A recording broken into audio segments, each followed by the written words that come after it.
সম্মানিত ভিউয়ার্স, আসসালামু আলাইকুম। আশা করি আপনারা সকলে ভালো আছেন। কৃষি সংগ্রাম ইউটিউব চ্যানেলের পক্ষ থেকে আপনাদেরকে সুস্বাগতম। আজকে আপনাদের মাঝে আমি যা শেয়ার করতে যাচ্ছি সেই বিষয়টা হলো এই যে আমরা সাদা গাভীটা দেখতে পাচ্ছেন, সাদা গাভীটা একটু নষ্টর দিকে চলে গেছে।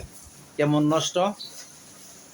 এটা হয়েছে, আমি যেটা আপনাদের পূর্বে দেখাইছিলাম, গাভীটা যে বাচ্চাটা দিছে, এই বাচ্চাটা ডেলিভারি হয়েছে। ডেলিভারি হওয়ার পরে এটা জলান পড়ে না, জলান বা গর্ভফুল পড়ে না, গর্ভফুলটা আটকে গেছিল গা। এটা আমি অনেকক্ষণ অপেক্ষা করছি, বা 32-35 ঘন্টার মতন আমি অপেক্ষা করছি। এটা জলান পড়ে না, গর্ভফুল পড়ে না।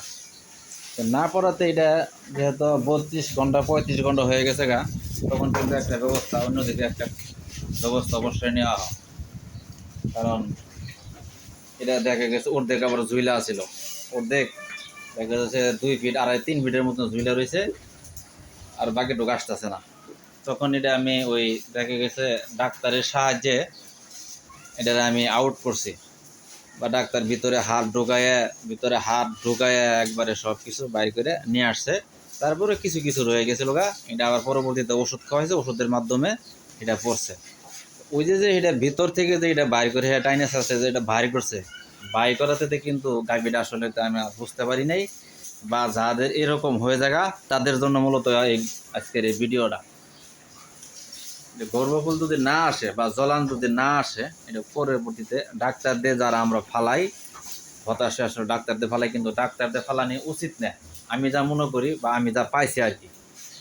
এটা ডাক্তারদের ফালানির পর এখন দেখা যাইতেছে, এখন যে গরুটা, এখন দেখেন 3.5 মাস আগে এটা হয়েছে, ডেলিভারি হয়েছে, বাচ্চার বয়স হয়ে গেছে 3.5 মাস, এখন পর্যন্ত এটা কোনো হিটে আসতেছে না। এটা হচ্ছে এক। দ্বিতীয় হয়েছে, এটার যে প্রস্রাব, এটা আপনার প্রস্রাব ঘন ঘন প্রস্রাব করতেছে। এটা দেখা যাচ্ছে জোরে একটা কাশি দিলেই এটা প্রস্রাবটা বাইরে এসে পড়ে, এবং দেখা যাচ্ছে জোরে কোনো কিছু করতে গেলেই প্রস্রাব আসতে থাকে, আর প্রস্রাব ওই আস্তে আস্তে আস্তে আস্তে এটা পড়তেই থাকে। এটা দেখা গেছে সারাদিনে 5 বার প্রস্রাব করে।